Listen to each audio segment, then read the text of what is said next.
구독, 좋아요. 이준일 대변인 나오셨습니다. 어서 오십시오. 네, 반갑습니다. 이준입니다. 예. 네. 자, 일단 뭐 이 문제부터 한번 좀 시작을 해보죠. 미국 도착 당시에 앞서 이제 국무부의 부의전장 이 영접을 했다. 에비게일 존스 국무부 부의전장이 영접을 했다. 의장대 사열도 없었어요. 네. 네. 일단 그 장면 어떻게 해석을 하셨어요? 그러니까 뭐 실무 협의라고 했기 때문에 좀 격이 다르긴 하죠. 국빈 예. 방문이 아니고 실무 이제 협의이기 때문에 조금 격이 다르다라고 하는데, 그렇다고 한다고 하더라도 지금 우리 한미가 처음 만난 자리 아니겠습니까? 네. 처음 만난 자리고, 더군다나 지금 굉장히 색깔이 다른 정권이 잡았단 말이에요. 지금 트럼프는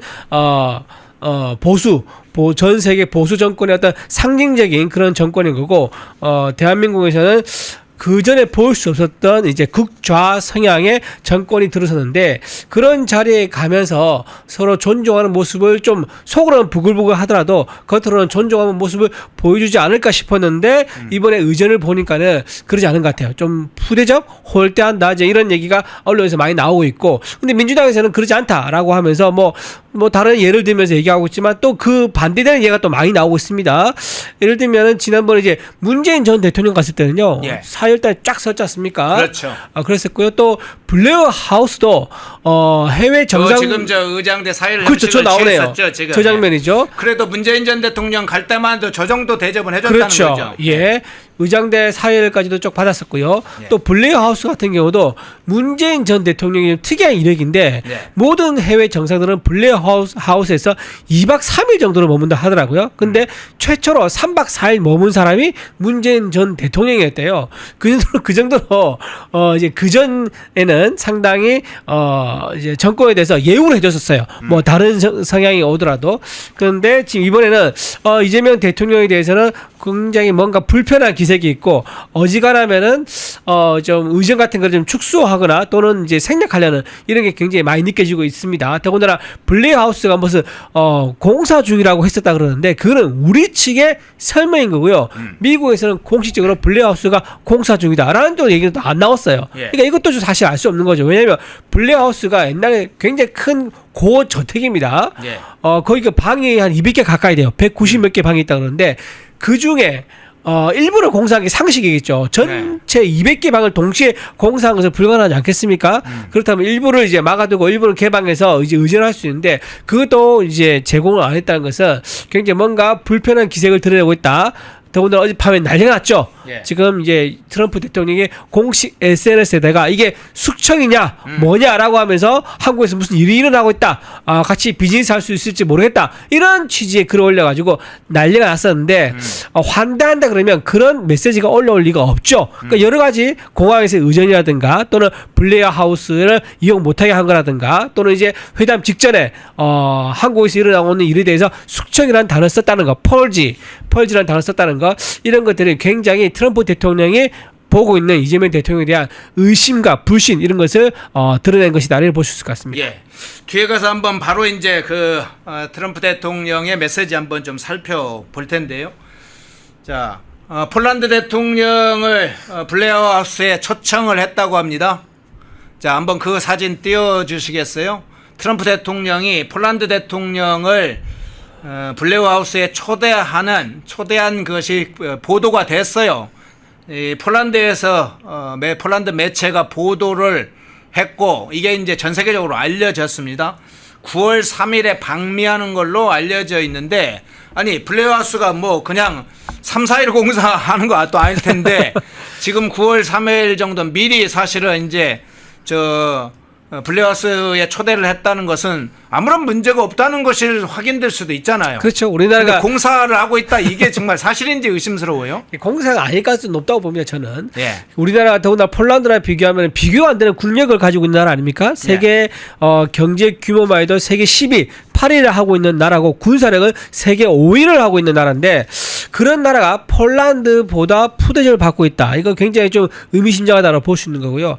더군다나 이제 올해 이제 6월 달에는 독일 총리가 블레하우스를 이용했다고 합니다. 예. 그리고 지금 9월 3일 날 폴란드 대통령이 이용한다고 하는데 이런 일정을 보면은 블레하우스가 정상적으로 이제 개방이 가능한데 이재명 대통령한테는 그걸 내주기 싫어서 아마도 그거를 제공하지 않는 게 아닌가라는 추측이 합리적인 추측이 가능할 정도다라고 보고요. 지금 이제 묵고 있는 곳이 뭐 윌리드 뭐 인터컨티넨탈 호텔이라고 그러더라고요.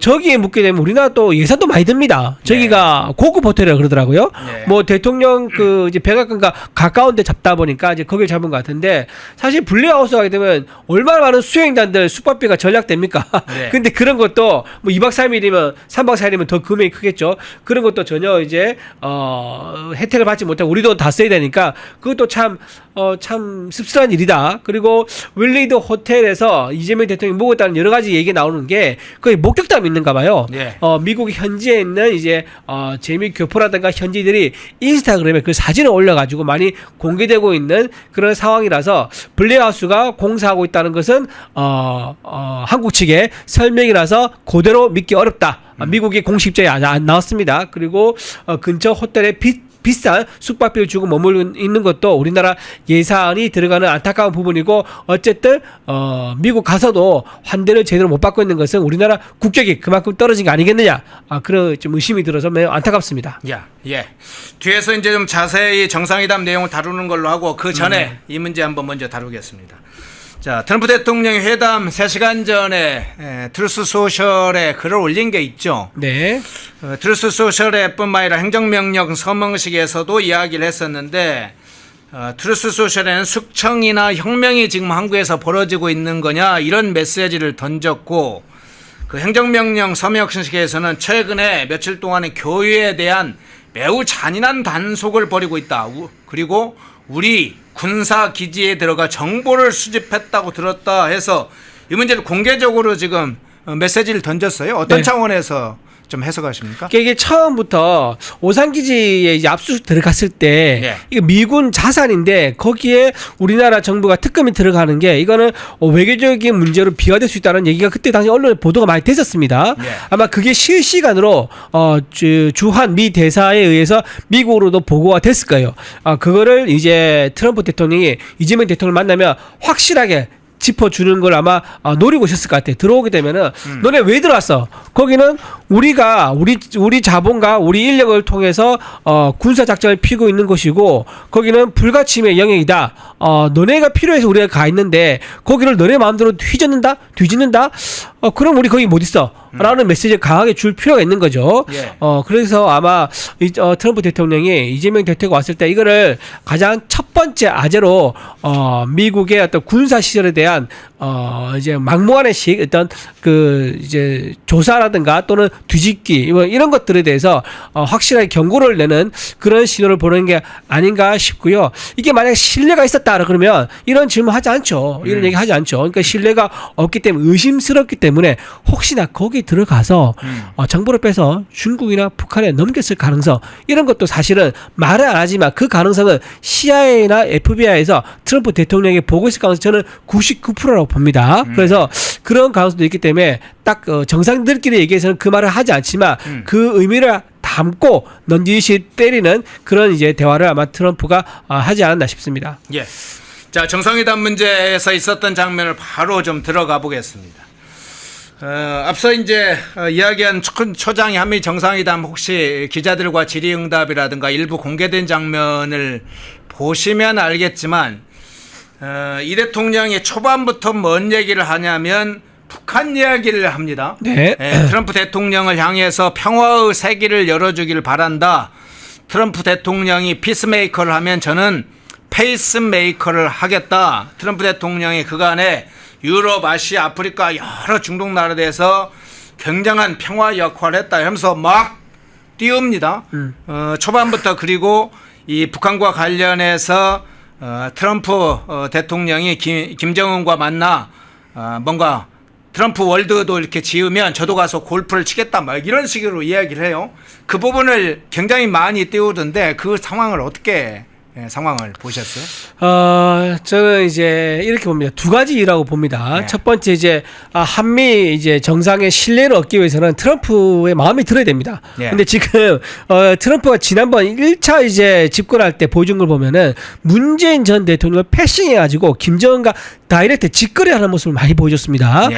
갑자기 그 기억나실 거예요. 트럼프 대통령이 일본을 방문했었는데 자기가 SNS에다가 올립니다. 김정은 지금 만날 수 있으면 좋겠다라고 했더니 바로 2시간 만인가요? 북한 측에서 화답이 왔어요. 만날 수 있다라고 하면서 전혀 일정이 없던 한국 방문이 있었고 그래서 판문점에서 트럼프 대통령과 김정은이 만납니다. 그러면서 거기에 문재인 전 대통령이 좀 웃은 모습이 나왔었죠. 자기도 그거 끼려고 했는데 미국 측에서 끼지 마라. 우리 트럼프하고 김정은 둘이 만날 테니까 네. 끼지 마라고 해가지고 판문점 저 뒤에서 혼자 대기하고 있었던 문재인 전 대통령이 생각이 나는데 그런 걸 보면은요. 트럼프 대통령은 협상의 주도권을 가진 게 아주 소중한 중요한 가치라 생각하는 사람인 거예요. 그렇기 때문에 이재명 대통령이 트럼프한테 그 힘을 실어주는 거죠. 그래서 트럼프 대통령과 김정은 다이렉트로 만나라.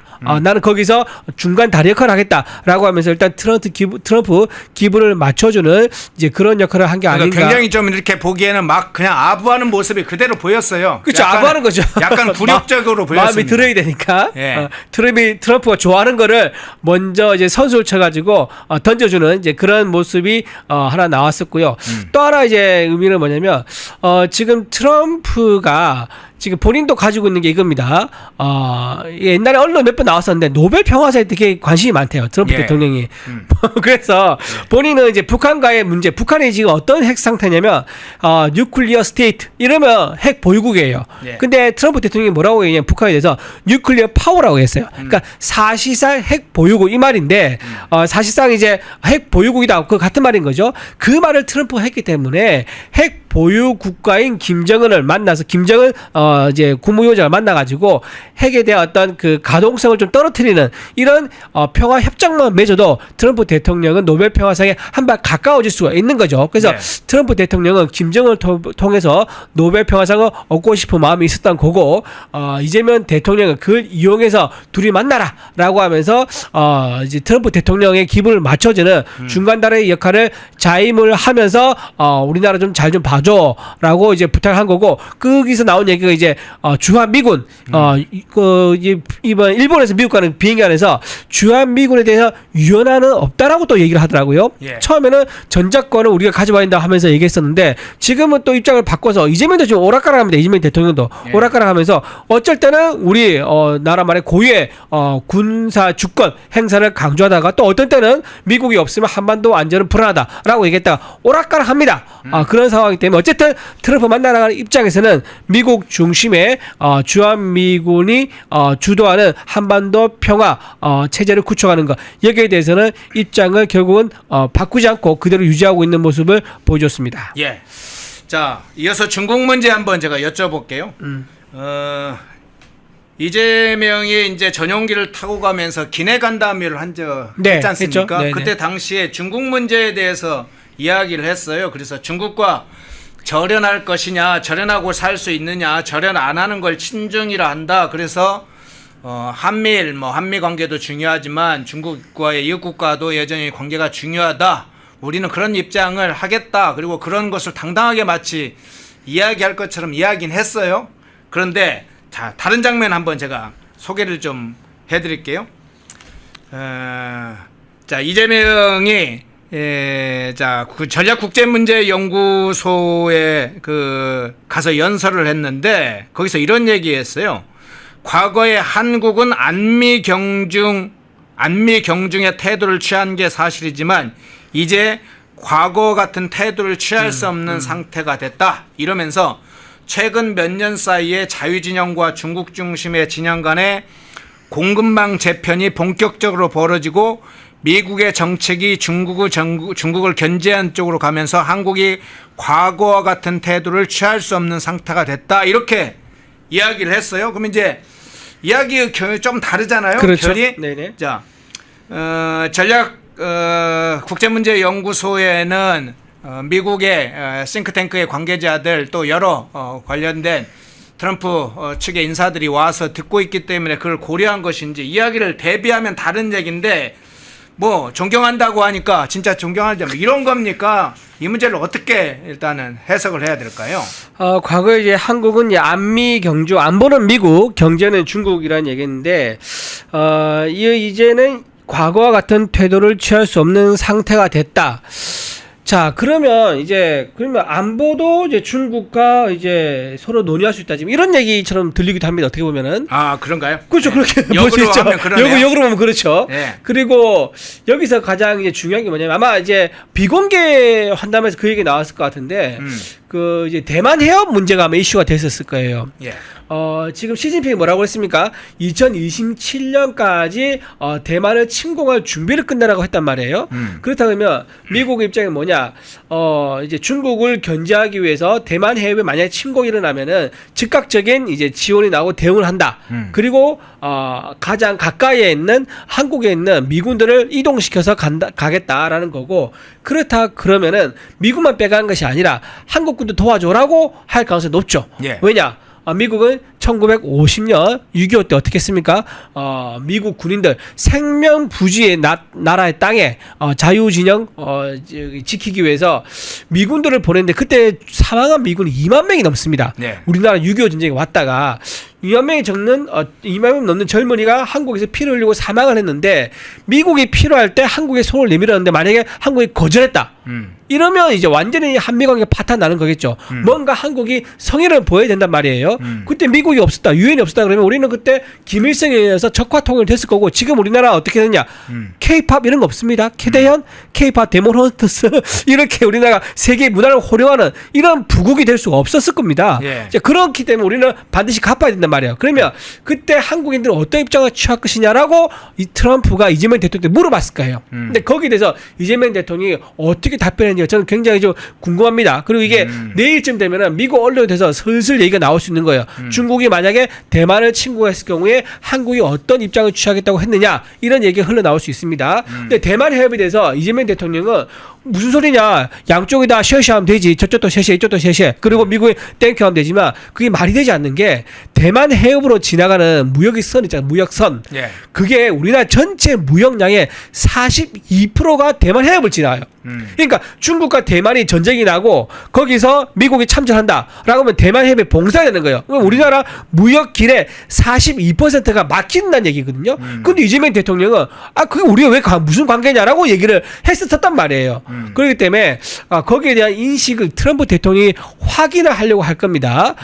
그 문제가 나왔던 게 아마 가장 크지 않았을까 싶기 때문에 저는 안보는 미국, 경제는 중국, 이 입장을 그대로 과연 트럼프 대통령이 얘기를 하고 있는 건지, 저는 그 스탠스 그대로 가지고 있을지 좀 의문이긴 합니다. 예. 자, 주한미군 감축 문제하고 이 국방비 문제는 어떻게 됐는지 이 외부에 나온 것들 잠깐 좀 살펴볼게요. 트럼프 대통령이 주한미군 감축과 관련해서 주한미군 감축 의사가 단장에는 없다는 사실을 간접적으로 좀 신한 걸로 보입니다. 자, 이렇게 얘기했어요. 주한미군 감축할 거냐 이렇게 기자들이 묻자, 나는 지금 말할 수 없다. 왜냐하면 우리는 친구이기 때문이다. 우리는 한국에 4만 명 이상의 군인을 가지고 있다. 이렇게 얘기했어요. 우리는 매우 좋은 관계다. 뭐 이런 식으로 얘기를 했어요. 그러면서 미국이 지금 주한미군 부지 소유권 문제를 이야기를 했습니다. 네. 자, 이 문제도 그렇고, 또 하나는 이재명이 전략국제문제연구소에 가서 연설을 했는데, 이때 국방비를 지금 증액할 것이다. 한반도 안보에 뭐 주도적 역할을 하겠다. 한반도 안보라고 얘기했습니다. 인도태평양 지역이라고는 하진 않고 여전히 한반도 안보라고 얘기했는데, 어쨌든 그걸 전제로 해서 국방비를 증액하겠다 이런 입장을 밝혔는데, 이 미군 비지, 주한미군 기지 소유권 문제나 국방비 증액 문제, 이게 비공개 오찬 등에서 상당히 이야기했을 가능성이 있는데 어떤 차원에서 해석하십니까? 이거는 뭐 우리가 거부할 수 없는 카드죠. 이미 지금 유럽에서는 국방비 인상을 했지 않습니까? 그리고 네. 국방비 인상 거부했던 나라에 대해서는 관세 25% 얘기 나왔지 않습니까? 그렇기 때문에 우리 나라 입장에서는 국방비 인상을 우리가 먼저 얘기를 하는 게, 어차피 트럼프가 얘기할 건데 우리가 먼저 선술 쳐가지고 쳐서 국방비 인사하겠다고 얘기해주고 그게 무슨 의미가 되겠습니까? 결국은 미군이 이제 제작한 이제 군수품을 우리가 사겠다 그 얘기거든요. 네. 워낙 뭐 미군이 가지고 있는 군사 첨단 무기가 많기 때문에 그래서 그건 뭐 우리가 먼저 선수쳐가지고 말한 건 잘했다 나쁘지 않다 생각하고요. 그 다음에 미군 기지들 아예 소유하겠다 얘기한 것은 그거 같아요. 지난번에 왜 오산기지에 우리 압수수색 당했지 않습니까? 네. 그런 거를 두 번 다시는 일어나지 않도록 하기 위해서 아예 원천적으로 그게 불가능하도록 아예 그 임대해서 쓰는 것이 아니라 아예 소유를 해버리는 그런 식으로 이제 가서 아예 이제 접근이 안 되도록 막아버리는 그렇습니까? 그런 생각을 하려는 게 아닌가 싶은 생각이 듭니다. 예. 자, 주한미군 기지 부지와 관련된 문제가 제기가 돼서 트럼프 대통령이 직접 이야기를 했는데 이 문제가 소유권 문제로 한번 넘어갈지 지금 국방비나 주한미군 분담비 문제가 나서고 있는데 이 부지 소유권으로 이어질지 그 문제도 한번 좀 살펴봐야 될 것 같고요. 자, 이 문제도 한번 좀 살펴보겠습니다. 이게 부지 소유권에 아마 그게 예. 있을 것 같아요. 부지 소유가 확정돼 버리면 이게 자기들의 미국의 확실한 영토의 자산이 돼 버리거든요. 그렇죠. 그러면 여기에 좀 추가적인 무기들, 첨단 무기들을 배치할 가능성 이것을 염두에 있는 포석이 아닌가 싶은 생각도 조금 들기도 합니다. 예. 물론 이건 제 상상력인데 그런 게 아니라 그러면 현재 딱히 부지 소유권 문제를 얘기할 필요가 없을 것 같은데 왜 부지 소유권을 얘기했을까? 아마 첨단 무기 배치 이런 것들을 좀 얘기한 게 아닌가? 좀 민감한 거. 예를 들면 그러니까 중국이 대중 견제를 위해서 그러니까 중국이 싫어할 만한 거죠. 주한미군은 어차피 예, 예. 역할 재조정을 염두에 두고 있기 때문에 그런 차원에서의 군사적인 대응이나 군사 무기 체계나 여러 가지 운용을 이제는 앞서 그런 상황 뭐 한국에서 개입할 상황 일체 원천적으로 차단하면서 네네. 새로운 무기 체계를 주한미군 기지의 소유권까지 포함해서 가질 가능성도 있다. 그렇죠. 예. 예. 그런 차원에서 이제 볼 수도 있겠군요. 자, 한일 문제도 좀 나왔습니다. 한일 관계 좀 문제에 대해서 트럼프 대통령이 위안부 문제 이야기를 하면서 한일 관계 잘 지내기 어려우냐 이런 물었어요. 네네. 그 장면은 어떻게 보셨어요? 좀 트럼프가 좀 이제 미래를 보고 가면 좋겠다 이제 그런 얘기 한 것 같아요. 예. 그러니까 이제 과거를 정리하고 과거를 기억하는 건 당연히 중요하죠. 의미 있고 과거를 우리가 반성하고 거기 더 나아가서 서로 뭐 거기에 대한 그 이게 보상을 해준다든가 또는 거기에 대한 사과를 공식한다든가 하면은 발전적인 미래로 갈 수 있는데 끊임없이 과거 문제를 소환해 가지고 우리나라에서 보면 이제 정치를 하지 않습니까? 특히 네. 선거를 앞두고 이제 민주당 정권 같은 경우는 반일 감정을 자극시켜 가지고 그로 장사를 합니다. 속된 말로. 네. 장사하는데 그게 잘 먹혔었어요. 그리고 윤미향 같은 그런 사람들의 어떤 생계 밥벌이 수단으로 되고 있는 게 현실입니다. 그러다 보니까 이렇게 반일 이제 정서를 활용하는 수단으로 계속 이제 위안부 문제가 되고 있는 문제는 미국 측 입장에서 봐도요. 미국도 사실 남의 일이 아닌 거죠. 왜냐하면 반미 정서가 반미 운동, 반미 구호가 우리 현재 정부에서도 지금 내각에 들어가지 않습니까? 네. 김민서 총리의 친형 누구죠? 김민웅 씨. 네. 김민웅 씨가 지금 미국 가가지고 반미 운동하고 뭐 여러 가지 뭐 참 입에 참아 담을 수 없는 얘기를 많이 하지 않습니까? 이제 그러고 있고 지금 정청래 당 대표가 과거에 어땠습니까? 주한미 대사관에 가서 방화를 시도해가지고 미수에 그쳐서 지역을 살았었죠. 그리고 지금 이제 노동부 장관은 이제 북한에 가지고 본인이 뭐 참배를 하려고 했었고 미국 물러가라 그런 가로 활동했었지 않습니까? 예. 이제 그런 식으로 선거 때마다 정권이 바뀔 때마다 반일 반미가 민주당에 의해서 선거에 쓰이고 정치에 악용되기 때문에 저는 이제 트럼프 대통령이 말한 게 단순히 위안부 문제, 일본과의 한국과의 관계를 얘기한 게 아니라 예. 그런 이슈가 선거에 악용됨으로 미국의 문제를 넌지시 일본을 대입시켜가지고 일본에 비유해가지고 얘기한 거 아니겠는가 싶은 생각이 듭니다. 특히 미국 같은 경우 우리나라 이제 그 6.25 때 북한에 의해서 김일성과 소련 탱크에 의해서 적화 통일될 뻔한 것을 미국에서 막혀졌고 그리고 미국의 지원금 때문에 우리나라 다시 그 이제 경제 발전할 수 있었는데 그런 것들이 이해가 되지 않을 거예요. 왜냐하면 그렇게 했음에도 불구하고 지금 반미 정서가 전 세계 어느 나라보다도 강한 게 우리 대한민국이거든요. 예. 그렇기 때문에 선거에서 계속 악용되고 있는 친일 감정, 반미 감정 이거를 막 강조한 게 아니 이거를 좀 뛰어넘고 가야 되지 않느냐 그거를 얘기한 거다 그래 봅니다. 예. 이재명의 상당히 굴욕적인 장면은 이 장면에서 나타납니다. 지금 한일 관계 관련해서 트럼프 대통령이 좀 한일 관계 좀 잘 지내기 어려우냐 이렇게 하자 이재명이 이렇게 답을 합니다. 트럼프 대통령을 만나기 전에 미리 일본과 만나서 트럼프 대통령이 걱정하는 문제를 미리 정리했다. 이렇게 이야기를 하면서 트럼프 대통령이 한미일 협력을 매우 중시하고 있기 때문에 트럼프 대통령을 만나기 전에 미리 일본과 만나서 트럼프 대통령이 이런 문제를 다 정리를 했다는 식으로 이야기를 했어요. 마치 그러면 무슨 상급 관련 이제 사람이 어떤 문제가 발생할 것에 대해서 물어보니까 마치 부하 직원이 이 문제 미리 제가 다 정리를 했습니다 이렇게 다 처리해 이런 식으로 이야기를 한일 관계는 한일 관계대로 중요하고 한미일 관계는 한미일 협력 관계가 중요하다는 식으로 이야기를 하지 않고 트럼프 대통령이 걱정하니까 이 문제를 내가 가서 미리 정리했다는 식으로 얘기를 합니다. 그래서 북한 문제를 이야기할 때도 상당히 좀 아부성 좀 굴욕적인 반복적인 몇 번의 이야기를 하더니 한일 관계에서도 굴욕적인 문제 방식으로 되었어요. 그래서 그게 지금 트럼프 대통령에게 잘 보이려고 한다 이런 측면도 하나 있고 그렇죠. 그게 가장 크죠. 또 하나는 상당히 한국 외교에 대해서 나름대로 할 얘기는 하겠다 이런 이야기를 공개적으로는 해놓고 그건 전혀. 지지층을 향한 얘기입니까? 그러면 그렇죠. 그러니까 얘기는? 국내에 있을 때는 큰 소리 빵빵 칩니다. 네. 하지만 정작 이제 일본 나가거나 또는 미국 나가서 그 나라 정상을 만날 때는 굉장히 굴욕적이고 아첨하고 기분 맞춰주는 말밖에 하지 않는 거예요. 자, 일본 이시바 총리 만난 것도 그래요. 이시바 총리 만나가지고 네. 성과 내게 뭐가 있습니까?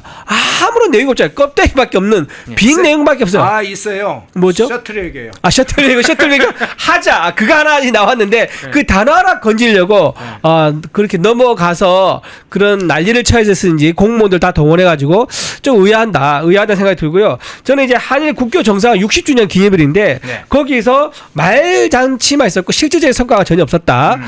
그리고 반일몰이 선거 때마다 반일몰이 하면서 국가적으로 갈등을 자초했었는데 일본에 가지고 후쿠시마 오염수 그 난리 쳤지 않습니까? 이재명 대통령이 직접 얘기했었어요. 네. 후쿠시마 오염수 얘기하면서 그거를 감싸는 국민의힘은 반일 세력 처단해야 된다 얘기했었고 네. 그때 뭐라고 했습니까? 세슘 우럭이 뭐 세슘에 오염됐기 때문에 일본에서 수입되는 이제 그 수산물 먹지 말자 해가지고 심각한 한일 그 갈등이 생겼지 않습니까? 네. 자, 그리고 지소미아도 언급을 안 했었습니다. 이런 식으로 한국에 있을 때만 큰 소리 뻥뻥 치고 실제로 정작 만남의 자리가 생기니까 말 한마디 안 하고 그냥 셔틀웨이고 하자라는 빈 껍데기 말잔치만 하고 온 이재명 대통령인데 이번에 가서도 저는 비슷하다. 미국 대통령 만나서도요. 이번에 협상문 안 쓴 거 이게 좀 주목해야 됩니다. 이번에 협상문이 안 나왔어요. 그렇죠. 그 문서 협정문이 확정된 협정문은 없었죠. 안 나왔죠. 이게 무슨 의미가 있냐면 좋게 얘기하면 이겁니다. 협상문 안 써도 될 정도 우리는 굉장히 신뢰가 있는 나라다라고 이제 해석할 수 있는 건데 지금 그게 아니라는 것은 너무 뻔하죠. 의전이라든가 블레어 하우스라든가 또 회담 들어가기 전에 했던 무슨 지금 숙청이 일어나고 있느냐 혁명이 일어나고 있느냐 그런 말 한 거 보면 이거 신뢰관계 있다라고 할 수는 없는 거죠. 자, 두 번째 이유는 뭐냐?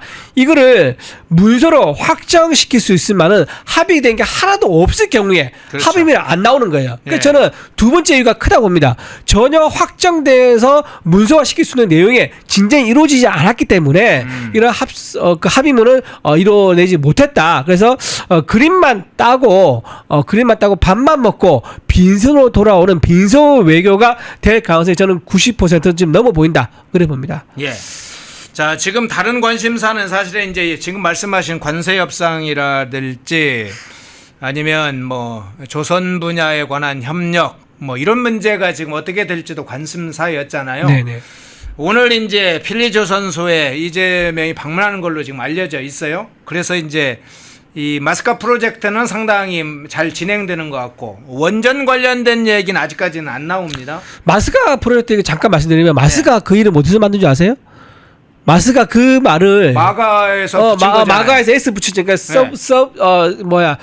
shipbuilding 붙인 건데 그게 어디서 붙인 거냐면 윤석열 정부 때 붙인 거예요. 아, 그래요? 윤석열 정부에서 마가를 잘 이용해가지고 미국과 이제 우호적인 협상을 하기 위해서 마스가 미국이 원하는 게 뭘까? 선박, 조선 그리고 군함이다. 그리고 LNG 선이다라는 것을 알고 윤석열 정부에서 S를 집어넣어가지고 마스가를 만들었어요. 그 단어를 만드는데 지금 가장 재미를 보고 있는 꿀을 빨고 있는 사람이 어디냐?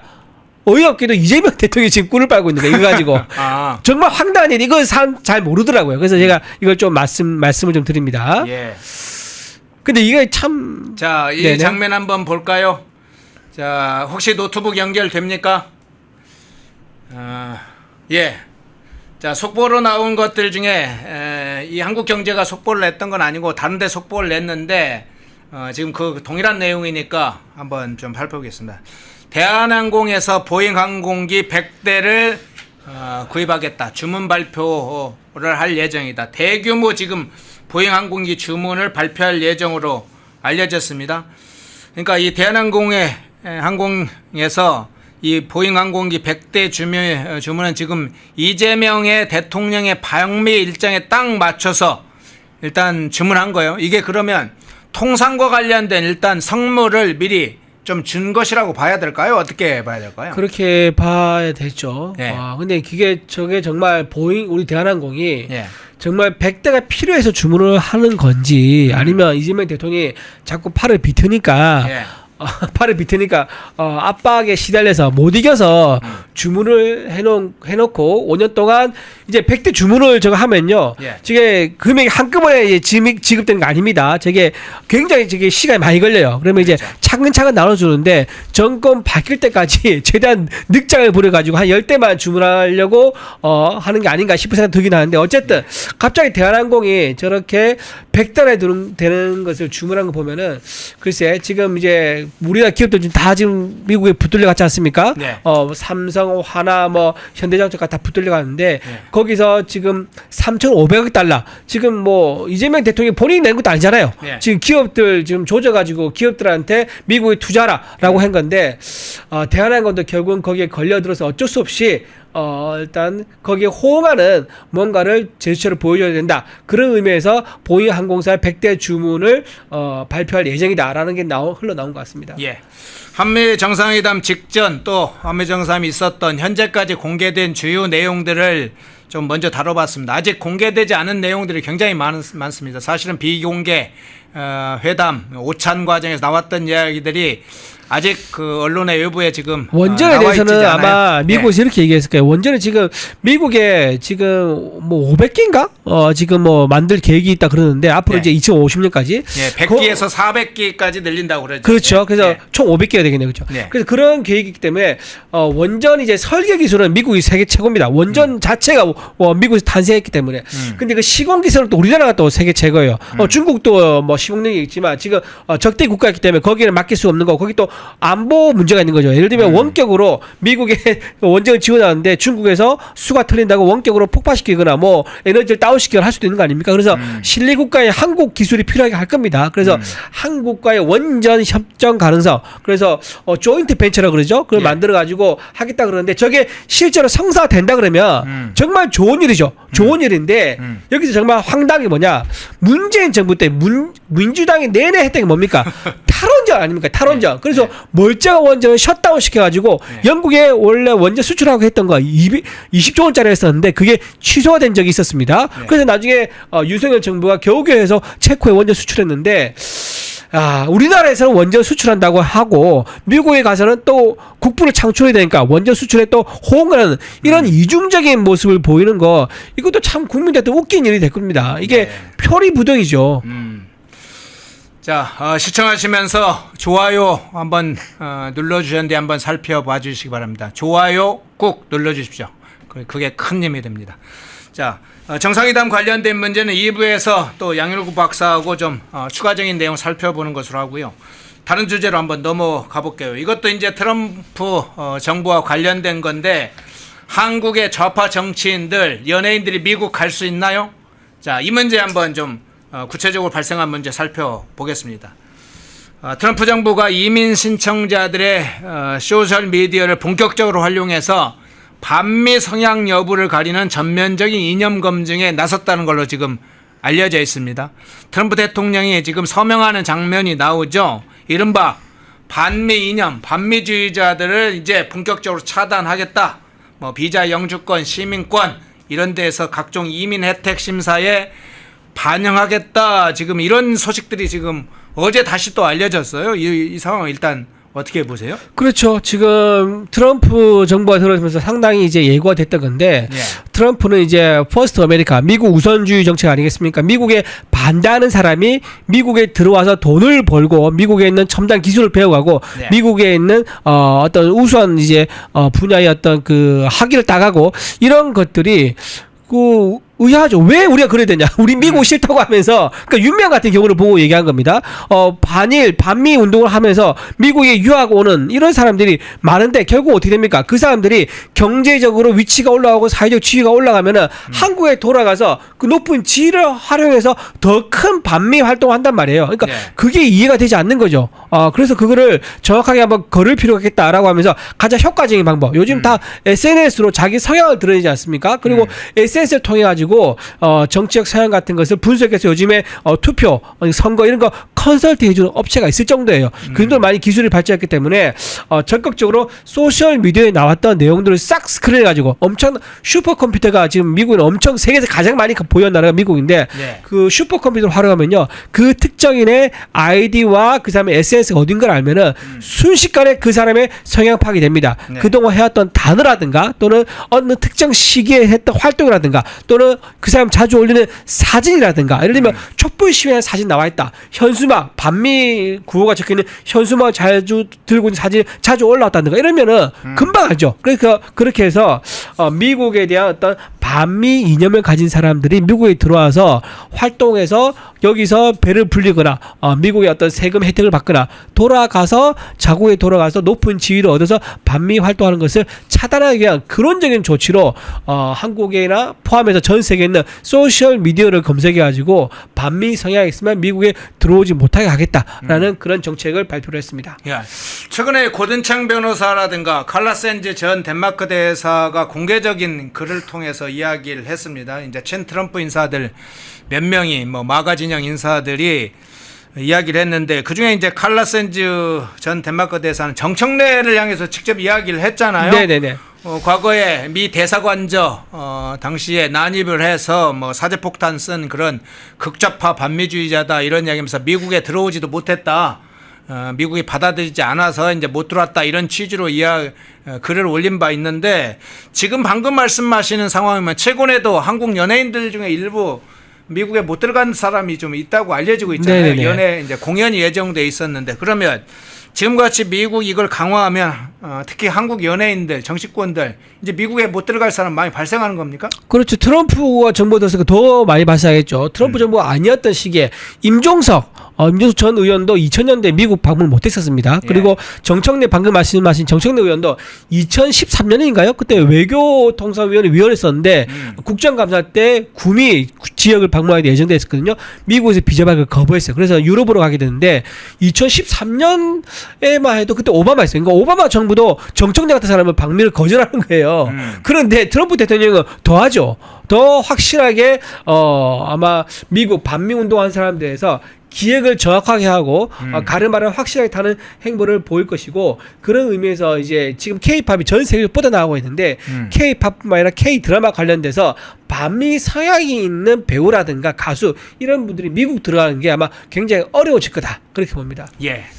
자, 미국에서 현재 이민 문제, 이민 관련된 심사에 있어서 반미 성향 여부를 가리는 이런 소셜 미디어의 검증 작업에 실제 들어갔다. 그 소식을 어제 들어와서 좀 잠깐 살펴봤고요. 자, 마지막 주제 한번 해보겠습니다. 조국 문제 잠깐 이야기는 좀 하고 가야 되겠네요. 네네. 좀 시간이 없어도 이 조국 문제.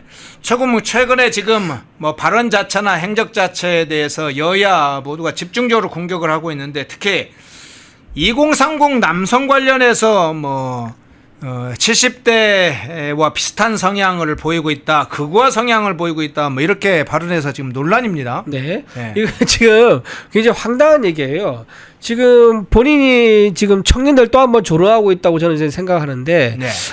우리나라 입시 이제 공정을 가장 먼저 나서서 파괴한 사람이 누굽니까? 청년들 배신한 사람은 조국 전 대표죠. 근데 청년들의 사과하기는커녕 계속 사과한다고 한들 청년이 바뀌느냐면서 더 이상 사과하지 않겠다는 뜻을 보여줬습니다. 네. 그리고 그러면서 청년들한테 화살 돌려요. 청년들이 국어화됐기 때문에 자기를 용서하지 않는다는 식으로 프레임을 짠 거예요. 좀 말이 되지 않는 거죠. 자, 그리고 뭐라 얘기하면 국민의힘에 대해서 암덩어리라는 얘기를 하는데 이것도 굉장히 참 누워서 침 뱉겠다 싶은 생각이 듭니다. 자, 이재명 대통령을 지지하지 않은 41% 국민들, 그 국민들 지금 목소리 누가 대변하고 있죠? 국민의힘에서 대변하고 있거든요. 그런데 국민의힘을 암덩어리라고 비유를 하면요, 41%의 국민을 암덩어리라고 지금 본다, 이런 의미가 되는 겁니다. 네. 근데 지금 조국 전 대표 뭐 하고 있습니까? 전국을 돌면서 지지를 호소하고 있습니다. 조국 혁신자 믿어달라, 우리가 큰일 가겠다. 그러면 자기 말대로라면요, 암덩어리를 상대로 해가지고 지지 호소 운동을 하고 있는 거 아닙니까? 네. 이게 무슨 이율배반적인 일입니까? 그러면 자기는 무슨 암의 숙주라고 되는 겁니까? 이거는 굉장히 말이 되지 않는 이율배반적이다. 그리고 청년들에게 탓을, 그러니까 자기를 용서하지 않는 청년들이 극우이기 때문에 용서하지 않는다는 것은 스스로 청년들에게 나 돌멩이 던지세요, 나는 교화가 안 되는 인간입니다 라고 선전한 건 다를 바가 없다 생각합니다. 스스로 나는 교화가 되는 인물이 아니다. 그런데 아니, 상식적으로 생각을 하는 일반인들이 생각할 때는 교도소도 갔다 오고 당시에 입시 비리 문제에서 가장 상처받은 또 세대로 하면 2030 세대들이고 보니까 좀 더 성찰하는 자세로 임하는 게 좋고, 더군다나 정치를 본격적으로 하겠다고 하면 그런 정치인, 예비 정치인의 경우에는 자신의 잘못에 대해서 정중하게 사과하는 모습일 텐데, 오히려 이 2030 남성들을 향해서 인격적으로 모독하고 혐오하고 뭐 극단적으로 정치 편향을 이렇게 공개적으로 드러내는, 저는 그 의도가 조금 의심스럽긴 해요. 그러니까 이제 본인이 버리는 카드로 이제 쓰는 것 같아요. 버리는 카드. 예전에 그러면 세대별 갈라치기 비슷한 갈라치기를 겁니까? 하면은 그 네. 20대 지금 보면 2030 남성이라 딱 특정을 시켜요. 예. 그러니까 2030 남성을 빼면 2030 여성은 남아있죠. 그리고 나머지 세대가 있지 않습니까? 그 2030 여성과 나머지 세대는 전부 다 내가 안고 가겠다. 갈라치기를 확실한 거죠. 그러니까 전선을 선명하게 삼으면은 자기들 이제 지지 세력을 결집하기가 수월하긴 합니다. 근데 그 방법을 쓰기 위해서 2030을, 그러니까 자기를 용서하지 않는 어쨌든 2030을 버려버리는, 그리고 2030에 대해서 극우 프레임을 씌워가지고 저 세대는 이제 포기 해버리는 이제 그런 전략을 쓰는 거죠. 네. 자, 마지막 질문 좀 드릴게요. 조국이 사면 복권되기 전의 상황을 보면 민주당 의원들 중에서도 이제 사면을 상당히 강하게 주장한 분들이 있지 않습니까? 네네. 그리고 최근에 이제 강덕구 의원도 그런 인물 중에 하나인데, 강덕구 전현희, 박지원 여러 민주당 의원들이 조국의 지금 행보를 지금 굉장히 비판을 하고 있어요. 근데 그 상황이 계속 지속되자 조국혁신당이 공개적으로 집단 반발을 하고 있습니다. 서왕진 조국혁신당 원내대표가 이렇게 얘기했는데, 8개월간 감옥에서 강제로 자숙과 성찰의 시간을 보낸 조국에게 자숙과 성찰을 압박하는 것은 서글픈 일이다, 이렇게 강하게 반발했어요. 여기에다 조국혁신당의 황현선 사무총장, 정춘생 국회의원 이런 사람들이 나서서 조국을 옹호하면서 민주당 의원들을 공격하는 양상이 지금 발생하고 있는데, 자, 조국혁신당도 이제 그러면 우리도 민주당에 좀 맞설 건 맞서겠다, 뭐 이렇게 행동에 나선 것인가요? 어떻게 보세요? 그렇게 봐야 될 것 같아요. 그러니까 어차피 내년 지방선거를 앞두면요, 그 파이는 민주당에서 가져올 수가 없습니다.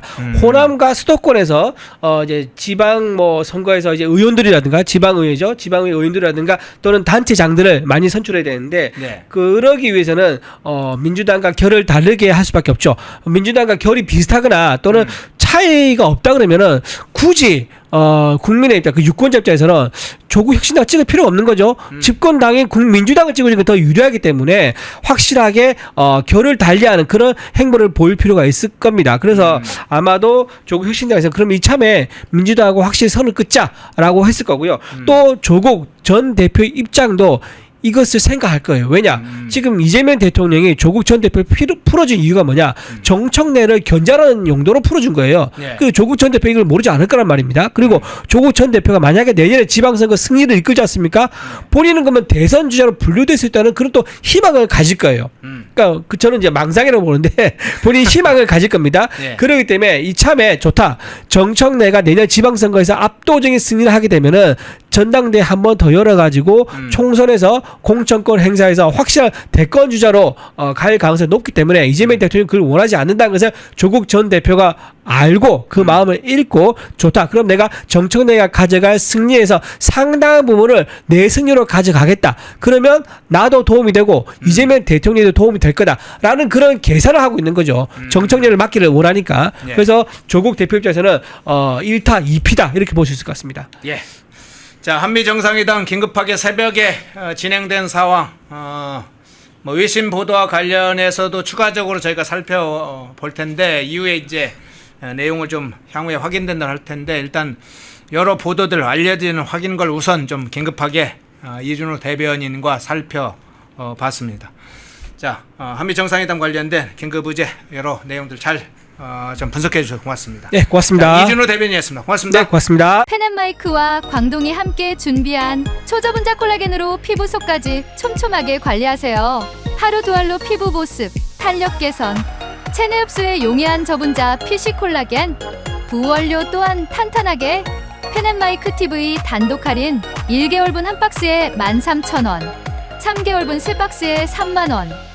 펜앤마이크 구독자 전용 댓글 상단 할인 링크에서 구매 가능합니다. 전화 문의는 1661-6915, 전화 문의는 1661-6915. 펜앤마이크와 광동이 함께 준비한 머리부터 발끝까지 모든 순간 풍성하게 광동 효모 비오틴 하루 한 번으로 가득 채우는 에너지 600mg 맥주 효모 함유 목 넘김 좋은 알약 타입 펜앤마이크 TV 단독 할인 1개월분 한 박스에 15,000원 3개월분 3박스에 35,000원. 펜앤마이크 구독자 전용 댓글 상단 할인 링크에서 구매 가능합니다. 전화 문의는 1661-6915, 전화 문의는 1661-6915.